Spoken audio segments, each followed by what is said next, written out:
On your Tuesday episode of Locked On Raptors, you can't lose them all, but if you're going to win, I guess you might as well do it like that.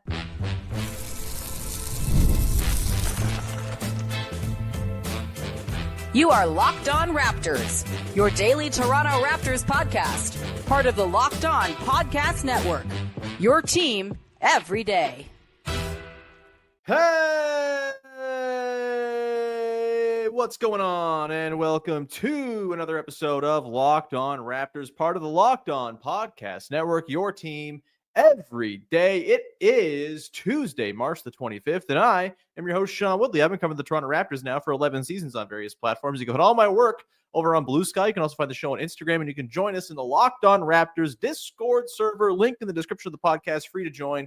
As always, come be part of our listener community. You can also support the daily Locked On Raptors newsletter, free to subscribe. Just go to the QR code on the screen, link in the description of the podcast. You get 5 days a week of me writing original about your Toronto Raptors. You also get Katie Heindel, League at Large pieces 4 days a week. Michael Shear every Thursday, basketball poetry breakdowns, Josh Lloyd fantasy tips, and it's all for $0. So go sign up. There's literally no reason not to do it. The episode today is brought to you by Monarch Money. Take control of your finances with Monarch Money. Use code LOCKEDONNBA at monarchmoney.com for 50% off your first year. All right, we are off and running here on your Tuesday edition of the show, talking about a Toronto Raptors 112-104 win over the Washington Wizards in a thrilling example of March basketball, baby. The Raptors continue their, controversial, polarizing strategy of playing their main guys, or at least most of their main guys,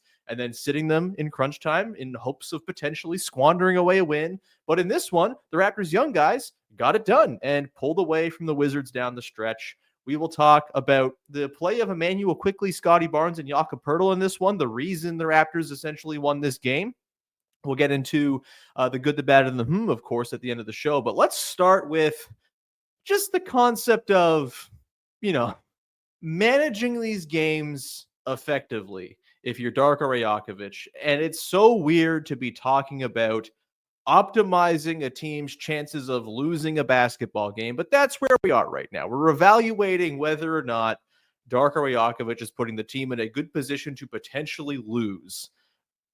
This is not what guys get hired for. This is not what coaches are meant to do. But considering the circumstances, considering the incentive structure of the NBA, this is where we are. And if you've got a problem with what the Raptors are doing right now, I get it. It's a little bit lame. They're not going and putting their best foot forward to win every single game, but they're trying to accomplish some things developmentally while they go and play these games. They're not just wasting the last quarter of the season, which I give some credit to. It's nice. They're trying to get some run for their main guys who had a whole lot of lost time in the first half of this season. I don't have much of a problem with how they're handling things here.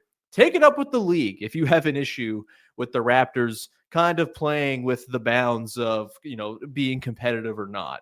And again, they're still winning games because their young guys are getting things done against these bad teams down the stretch. So there's not a whole lot to really complain about other than, them winning the games if you're someone who wants them to maximize every single loss opportunity. That's just not going to happen. We know the schedule is what it is. They've played the Wizards now 3 times in the last few weeks. Sometimes you're just going to beat the Washington Wizards, even if you play not even a point guard in the final 3 or 4 minutes of a basketball game. It's just going to go that way, as it did on Monday night in Washington. And overall, if you're going to win, I don't have a problem with the Raptors winning the way they did last night, where they tethered their 3 most important players together for essentially all of their minutes, save for 1 or 2 minutes here or there. Jakob, Immanuel, Quickley, Scottie Barnes all played together and all played quite well. We'll get into what I'm liking about that trio coming up later on in the show. They carefully took those guys out any single time the Raptors made a push with those guys on the floor. This was the ebb and flow of this game. Scottie, Jak, and Quickley are out there. They have a nice little run. They stake the Raptors to a little lead or cut into a deficit. They instantly hit the bench, and the Wizards then proceed to go on a run. There were 3, 4, 5 different instances within this game where very clearly Darko Rajakovic was doing his very best to ensure that his best players didn't go and guarantee a win here. Essentially, the thing I've kind of talked about with the schedule being what it is, if you were just to take the Raptors against every single one of their remaining opponents and just put them heads up and say who's going to win, they're probably favorites if they're fully healthy, playing their guys a regular amount of minutes in 90% of their remaining basketball games. It's just how it is, just how the schedule has broken. What the Raptors are doing with their sort of down the middle tanking strategy is they are turning these games into coin flips. And that's essentially all the Raptors really need to do right now. The Raptors are pretty much locked in, it seems, to the 7th spot in the lottery. Yes, there's a chance they could be 5th or 6th. We'll see. The Nets and Sixers are very bad. The Raptors do play both of those teams still on the schedule. I believe they play the Nets twice. So big swings to be built in to those games for sure. We'll see how those play out. The first of those games against Brooklyn is on Wednesday, and we'll see sort of how things break as a result of that game and what it does to the overall standings. We could be talking here in 2 days about how the Raptors are fully locked in, it seems, to the 7th spot in the lottery, which again, to me, is fine. Falling to 8th or lower, that would be the worst case in the lottery. You might fall to 8th or 9th on lottery night. That's just the way she goes. It's a flattened lottery. You can't control for that stuff. Being 7th, I think at this point, they're comfortably going to be behind the Bulls and the Heat and the Spurs at this rate. And if they just coin flip all their games, make every game a coin flip, engineer it so that it's a 50-50 proposition as to whether they win or lose. They probably finish the season 5-5, finishing with 29-30 wins, comfortably in that 7th spot in the lottery. And you move on and you look ahead to lottery night and you kind of evaluate from there, depending on what happens on lottery night as far as what the next steps are. You can try to play the game where you fully sit everybody down and attempt to lose each and every game and try to keep pace with the Sixers and Nets, who are probably going to lose each and every game. Doesn't seem super realistic. It seems like they're trying to avoid the long arm of the player participation watchdog by playing Scottie Barnes, who's an all-star. So therefore, there's some rules tied to whether or not they can just sit him outright. And beyond that, they're just looking for little spots within games to get their main guys some run without, clinching victories for themselves. Again, there were a ton of instances in this game where you could very clearly see Darko Rajakovic just kind of pulling the levers and trying to find that balance, right? The Raptors take a lead at 39-38 after a nice spell by those 3 guys. Instantly, they get taken out, swapped in for an all-bench look. They had another stretch. Raptors go up 67-59 with a really nice run in the 3rd quarter. Boom, sit everybody again. Wiz instantly pushed back with a 10-0 run with the all-bench Raptors on the floor. You had it happen again a little bit later on. Scottie and IQ come back in with Jak at the, 2:29 to play in the 3rd quarter. I had written here at 73-72. They hold serve until about 8 minutes to go in the 4th quarter. 87-85. They're out. They don't see the floor again. If you present a game that's 87-85 where you're going to play all bench lineups and not even a point guard for the last few minutes, and you win that game, what are you going to do? I think you've done about the best job you can to set yourself up to lose. Sometimes, Jonathan Mobo and Jamal Shed and Jamison Battle are going to have a really nice stretch of 5 or 6 minutes and clinch a game for you and push the lead out even further, as is what happened in this game. A lot of really nice Shed Battle connections. There was this beautiful Jamal Shed drive and sort of overhead skip pass to Jamison Battle on the wing for a 3. That was one of those buckets that kind of pushed it away and sort of sealed things up for the Raptors. If that's going to happen, that's great. Rookies are doing good things in what's ostensibly a close game. You can't take too much issue with that. Again, I understand those who just want to sit everybody down and not see Jak or Quickley or Barrett or Barnes again this season. That's just not going to happen. You got to be realistic about it. And Barnes at the very least is going to play here. And I do think there is some genuine value to getting these guys some reps with one another, considering all the lost time at the start of the year.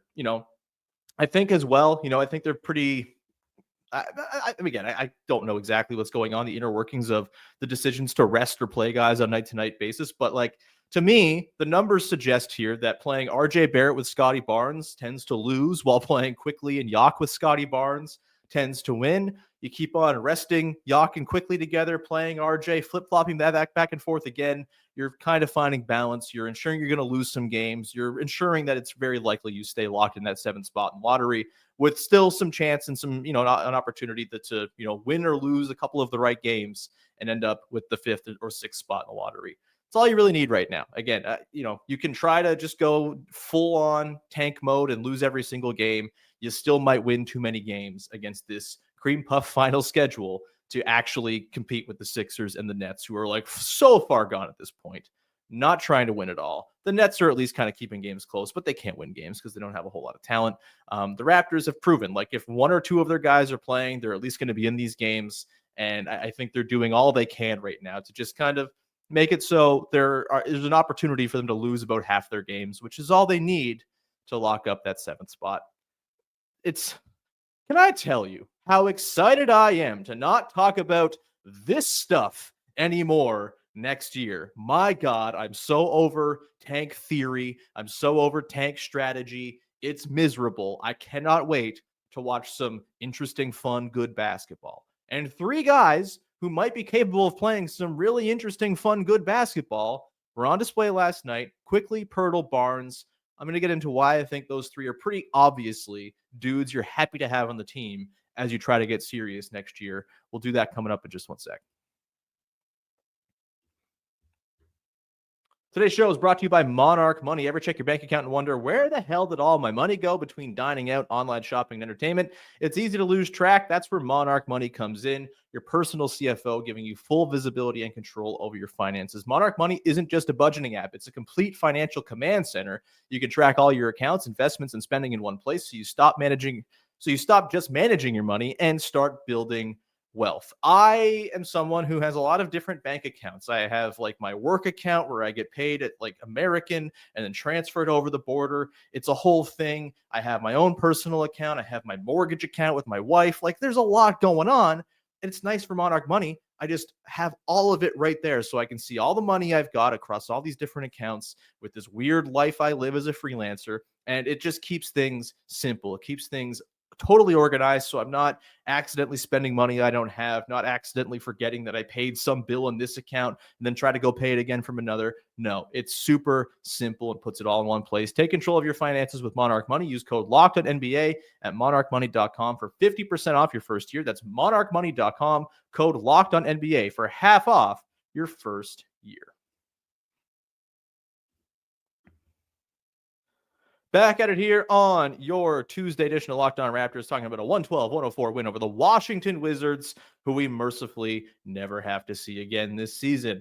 Scottie Barnes, Immanuel, Quickley, Jakob, Poeltl. An interesting game to kind of jump on my positive agenda regarding these guys a little bit, because it was not a good shooting night for either Barnes or Quickley. They each go 5 of 16 from the field. Scottie Barnes 0 of 5 from downtown. Bit of a tough night for Immanuel Quickley from 2-point range, just 2 of 7 after a really nice run of him hitting his 2s, which is I kind of think the swing skill, the swing stat for him is whether those 2s are falling down. But, Quickley salvages his efficiency in this game, getting to the line 8 times, 21 points, 4 boards, 7 assists in 26 minutes. You'll take that all day, a plus 10 overall. And then Scottie Barnes, 13 points, 10 boards, 8 assists, 3 steals, 2 blocks, stuff in the stat sheet, even though the 3s weren't falling. And boy, were they not falling at all in this one. So really short, kind of dead-like 3s. What are you going to do? He's not good at hitting 3s. That seems to be a thing we've learned this year. I also think a thing we've learned this year is that Scottie Barnes, Jakob, Poeltl, and Immanuel Quickley, those 3 guys, we'll talk about the RJ Barrett factor of it all a little bit here too, but those 3 guys, Barnes, Poeltl, Quickley, I think those 3 guys are 3 dudes you are happy to have as core pillars of your team. I think, it's not to say that they're all the 3 best players on a good team by any means, but 3 of your 5 best players, 3 pieces of your starting lineup, 100% you can play positive, winning basketball with those 3 guys on the floor. And they've proven it so far this year. And look, the numbers for the Raptors this year are all kinds of messy. None of it makes sense. It's like weird sort of, crazy sample with all this noise, plus this sample with all this noise, plus this sample with all this noise. It's noise entirely. It is like the end of a Wilco song where it's just, it's hard to decipher what the hell is going on. That said, when you combine the numbers they've put together, plus just the eye test of what these guys do with one another on the floor, I think it's pretty obvious. Quickley, Barnes, Poeltl, those 3 guys fit.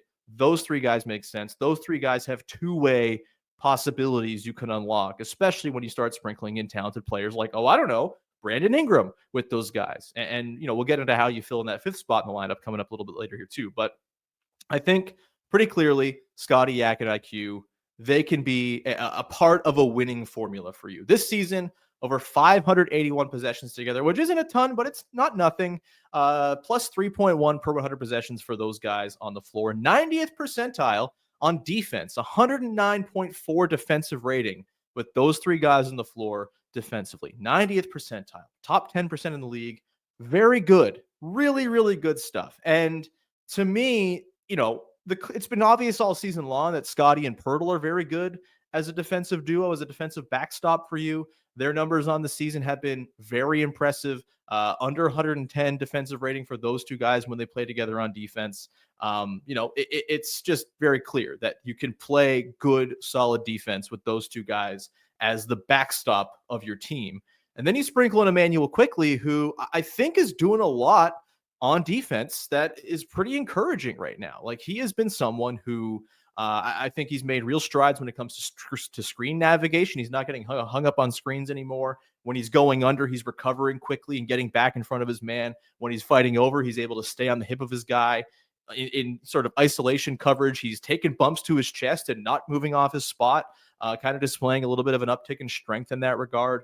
I think when maybe where he's at his best defensively, you can't get him off his feet. He's really good at just not biting at pump fakes, not biting at little head fakes. He's just there. He trusts that he's pretty long. He's a good shot contester. This has always been a thing with him. And I think he's just playing smart defense right now. You couple that with the duo of Poeltl and Scottie at the back line, and of course your defense is going to look pretty solid. Obviously, the wing defense, we'll see. It's a little bit of an open question as to where the good wing defense comes from. Scottie can do some of it, of course. Brandon Ingram with his length, I think, is going to be helpful. RJ's made some strides. He still, I think, would classify him as a negative defender, but he's made some steps towards being league average. Jakob Poeltl, I think, has a lot of upside there. We'll see about Grady Dick. We know Ochai Abaji's fine, not amazing, but pretty good. That's the big question here. But as far as those three guys, Quickley, Barnes, and Poeltl, they're proving that you can build a solid defense with those guys on the floor. Barnes and Poeltl just alone this season, up to more than 1,800 possessions with those two guys on the floor. 109.9 on-court defensive rating would be equivalent to the number 2 defense in all of basketball over the course of a full season. You throw in a point guard who, on top of injecting spacing and shooting and ball handling and paint touches and two-man game possibilities, is also an above-average defender. And all of a sudden, you have the makings of something pretty interesting. And I think the offensive stuff, Scottie Barnes' performance hasn't been incredible since Quickley got healthy. His efficiency, it's been bad efficiency all season long, not just since Quickley got back. He's been struggling kind of in the low 50s in true shooting most of the year. But I do think, just the process of working quickly with Barnes in two-man game and using the three-point threat and the dive threat of Scottie Barnes plus Quickley in those sort of staggered actions where you're flying, quickly off a screen to the wing. Like, that stuff is creating good looks. I think they're coming along with their pick and roll chemistry. And I think when you add in Jakob Poeltl and what he does as a pick and roll option for Immanuel Quickley, he's very good as a pick and roll dive man. And as a guy who can kind of operate around Quickley and Barnes in their two-man game and just sort of breathe little bit pockets of space and find little soft pockets within the defense where he can kind of get a ball on the catch and put up a little push shot or advance a possession by, turning it into an improvised handoff, something like that. I think those guys interact quite well on the floor, and I'm not surprised the numbers for a team that is vastly negative on the year are quite positive with those three guys on the floor. And it's the reason they won last night's game. Again, I thought Darko did a good job of ensuring they didn't win last night's game too hard. I think they did a pretty good job of kind of preventing the damage, as it were, of those guys completely blowing the Wizards off the floor. But it's obvious those three guys, their skill sets interact pretty well with one another. And I feel pretty good about those three guys going forward, especially once you incorporate some more talent around them. Barnes and Poeltl this season as role men, both pretty effective, both in the 70th or higher percentile as role men per NBA.com. Immanuel Quickley, 80th percentile as a pick and roll ball handler scorer. It works. Like, those three guys, you can run pick and roll with those guys in all kinds of combinations. We've seen the Barnes Poeltl pick and roll work pretty well this year. We've seen the Quickley Barnes stuff come along. We've seen Barnes Quickley as an inverted pick and roll have some success. We know IQ and Poeltl work together. I just think, again, it depends on who's playing with them. It's not always going to bear great fruit when it's Jonathan Mobo and AJ Lawson filling in the other starting lineup spots or, filling in those lineups in the middle of games around them. But if you put in Brandon Ingram, we'll see about the RJ Barrett fit, because I think it's fascinating how Barrett fits into this within sort of a lessened role that he's had this year. the numbers, the overall metrics kind of paint him as a negative basketball player, someone who's not driving positive play, especially when he's playing with the Raptors' best players. It's been a struggle. How does he fit into this mix? Is he someone that the Raptors try to stagger with their second units more often? Can he find a niche with at the 2 and the 3 with Ingram? Can they find a balance? We'll see. It's a big question that it's a shame we're not really going to get an answer to this year, because we're not going to see, Brandon Ingram, it seems, most likely. But yeah, I think, where Barrett fits in. I mean, it's the reason why his name keeps on coming up in trade conversations. I'm still of the mind that I'd rather just see, if you can't get like a clear upgrade for RJ Barrett this summer, I'm not trading RJ Barrett for parts. I'm not trading RJ Barrett for a couple of bench pieces. If you can get an upgrade, trade Barrett plus something else to get a real upgrade at the 2 spot. Sure. I understand that completely, especially for the fit reasons. But if you can't, I would just rather kind of go into the season with the most talent you have, or that you can have, and just see how it works and see how you can piece it together and kind of change the context of guys to bring better out of them. We'll see. Again, the RJ Barrett thing hangs over this large, but Quickley, Barnes, Poeltl, we're looking for conclusions from this season. And this is not just a March-based conclusion. I am not Chicago Bulls fans getting tricked by their team. Not happening. This was something I was feeling well before March. And I think the on-court fit of these guys is just pretty obvious. It's evident, right? Like the Raptors, when you pair Scottie Barnes and Jakob with a pull-up shooting guard, it's usually been pretty successful. Going back to the Fred VanVleet days, yes, things were miserable in that season where they traded for Jakob, but they also were a damn good team down the stretch that won a lot of games. And it's because that mix of those two guys with their defense and rim protection and interior scoring, plus the pull-up shooting and pick and roll craft of a good guard, it's just a good combination that works in really any basketball context. So yeah, that's the full takeaway from last night's game. And again, it's not just because they did it against the Wizards, although it's nice they did it against the Wizards. It's not a bad thing to go stunt on an inferior opponent and then kind of get taken out later in the game to help the tank, whatever. But I think the idea of Quickley plus Barnes plus Poeltl plus whomever you slot in alongside those guys, that can be the basis of winning basketball as early as next season. And I'm quite looking forward to it.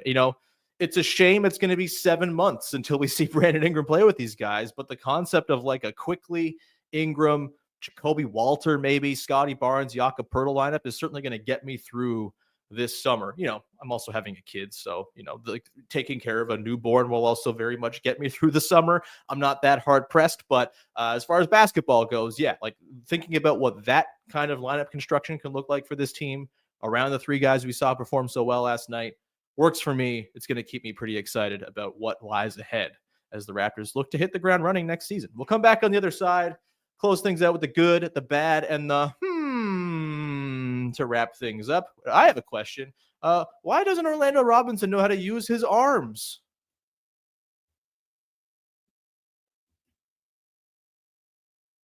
All right, wrapping it up here on your Tuesday edition of Locked On Raptors. We got the good, the bad, and the the way we wrap up every single episode of this here podcast on the heels of a Toronto Raptors basketball game.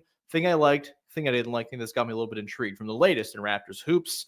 And the good, I mean, look, there was lots of good stuff from this game. I thought the rookies had themselves, a really nice effort overall. Jamal Shed keeps rolling, another 14 points for him on reasonable shooting. Jamison Battle banging threes, taking them eagerly, 3 of 6 from downtown for him. I thought Jonathan Mobo had a really nice energy game as well in this one. The offensive stuff still needs to come along. The touch on those push shots, it'd be really nice if those could start to go down. It's a big area of focus for him this summer, no doubt about it. But 8 points, 11 boards, 2 assists, 2 steals, like nice little game from Jonathan Mobo, who has kind of settled in a little bit after a really, really rough first game back against the Suns last week. But my overall sort of good from this game is just not having to watch the Washington Wizards anymore this year. I feel like every time you turn around lately, is the damn Washington Wizards waiting there, attempting to play a game against the Toronto Raptors and doing it poorly because they're the Washington Wizards. I'm as much as I have some time for Keyshawn George, who, by the way, went out of the game early last night. Not a whole lot to really sink your teeth into with this Wizards team. Maybe Alex Sarr's good one day. Maybe Bub Carrington's good one day. Jordan Poole, yeah, he has some nice games here and there, but a 23 1-1 line from Jordan Poole is the most Jordan Poole line I could possibly imagine in mid-March. Just not a fun basketball team to watch. Not a whole lot to really do when you're watching them play. They're just kind of there happening as the Toronto Raptors are playing a basketball game in their vicinity. And having to see them as many times as we have over the last few weeks, not been pleasant. I am excited, thrilled even to not have to watch the Washington Wizards anymore. The bad for me, it has been a bit of a rough go here for Orlando Robinson. 1 of 7 for him in this game. He's like a 6'11" big man. 1 of 7 is really hard to do. The 7 boards, 1 assist. He was only a -2 in this game, but just he comes in and things just kind of grind to a halt. He's not much for kind of advancing possessions along. I think like Colin Castleton's doing a little bit of a better job, sort of playing within the flow of the offense. Orlando Robinson, I don't know what it is, man. Like he doesn't have a whole lot of control of his limbs. We saw this in the game on, what was it, Friday or Thursday, whatever the last time. I think it was the Warriors game where he just like pushed a guy as he was trying to catch an inbound pass. That was weird. You also see, I think, just he gets the ball and he kind of like tries to make a move to score. He just kind of forearm shivers a guy out of the way and then leaves a push shot short. Just not a lot in terms of around the rim finishing craft. And I mean, we saw it. He got blocked 3 times in 6 seconds in this game. Twice by Alex Sarr, 1 time by, I don't know, some other wizard kind of flying in there. Sarr was there too. That's tough. Like 3 times in 6 seconds for a guy of his size is pretty remarkable. I think he does some good stuff on defense. I think he solidifies the back line decently well enough. But if I'm sort of using this stretch of season to evaluate guys who are going to be on the team long term, I think it's pretty clear Orlando Robinson is not going to be around beyond this season. He's done a fine job. He's had some moments here and there. I don't want to dump on the guy too badly, but yeah, he kind of stood out in this game. When he was on the floor, things got pretty rough. And I do think as the Raptors try to lose games, he might be one of their secret weapons down the stretch. And I feel bad because he's a nice guy. He's obviously a guy who's kind of fought his way into the league and all this stuff. But just got to call it as you see it on the floor. And it's just not been very good with Orlando Robinson. The for me is maybe a bit of homer pilled garbage, but have the Raptors sort of laid the blueprint for saving March basketball a little bit? Look, that's not great what we're seeing right now. It's not perfect, but I would say that the Raptors playing their main guys for some amount of minutes together, seemingly with the intent of fostering player development, how important that development might be in the middle of March against teams like the Wizards, up for debate. Probably not super important, but I would much rather see teams do this and actually play their good players for some segment of the game and then turn it over to the young guys, mostly in sort of close game situations, which are more entertaining. Like there was some fun to be had watching that game late last night as the Wizards were trying to, cut back into it with Jamal Shed and the young guys out on the floor.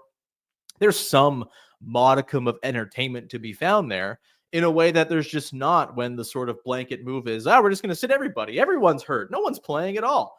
The Raptors are heroes is what I'm saying. They're pioneers of ethical, balanced tanking. They may be getting scorned right now as for being unethical because they're not playing their best players in crunch time. And that's fair. Great ideas aren't always appreciated in their time, but I would much rather watch a team at least roll their guys out there for a little bit to see what they're doing, see what they've got, work on some stuff, as opposed to just a blanket sit everybody strategy. And it seems like a couple other teams around the league are kind of deploying this strategy as well. Again, visionaries, not always appreciated right away, but they catch on soon. Again, maybe I'm a Darko-pilled homer. I do think, Darko Rajakovic does deserve a lot of credit, I think, for kind of keeping things on the rails this season. And part of it is, there's no expectation this year, so it's easier to keep things on the rails. Everyone's kind of on the same page, it seems. But, and next season will certainly be a different animal if things don't start well, no doubt about it. But I do think Darko's done a very good job of kind of keeping people involved, engaged, throwing them a bone. Hey, we're sitting guys, but hey, the Warriors game, we're going to close with our dudes. We're going to try to win. That's great. I love to see that. You're going to see that, I think, probably against the Pistons when they play them next week on the 4th. Will we see that in other games? Who's to say? Again, they're kind of going game by game here and just kind of playing with the strategy as the games come at them. And look, I'm not someone sitting here with like ironclad takes on the best way to tank, because I just kind of frankly don't believe in the concept as a thing that people should be doing. And so I'm not going to sit here and say they're doing it right or wrong, but I do think the way the Raptors are doing it is something that, if you're trying to save March basketball, make it more interesting, maybe this is a way to kind of halfway do it. March basketball is down bad right now. It's not good around the league. You're not tuning in and seeing a whole lot of super compelling matchups at the moment. You might get one or two on the schedule in a given night. But what the Raptors are doing, at least for like the people who are watching the Raptors, I still think you're getting something out of these games when you watch. Like you're getting to see your actual main guys play some minutes, and then you're getting to see your young players test their mettle in close games. About the best you could find. If such a concept as best of both worlds exists in this construct, in this like really sort of weird tanking pilled part of the season, I think the Raptors are doing a pretty good job of finding it, all things considered. With that, we will leave it there. We'll be back again tomorrow. Vivek Jacob's going to come along. We'll talk some big picture stuff as there's not a game tonight, mercifully. And we'll get to kind of dig into some fun stuff going on with the team. Look ahead to next season a little bit. Looking forward to Big V being on the show. Obviously, we'll talk about that Nets game, the Tank Derby that will be Wednesday night on Thursday as well. Try to get Katie Heindel back in the mix this week too. In the meantime, follow, subscribe, rate, review, tell a friend. QR code to the screen for the newsletter, or go to the link in the description of the podcast if you're not watching on YouTube. It's much appreciated. However you support, and it makes me feel good inside. So thanks so much. Thanks for hanging. We'll talk to you tomorrow. Bye. Damn it.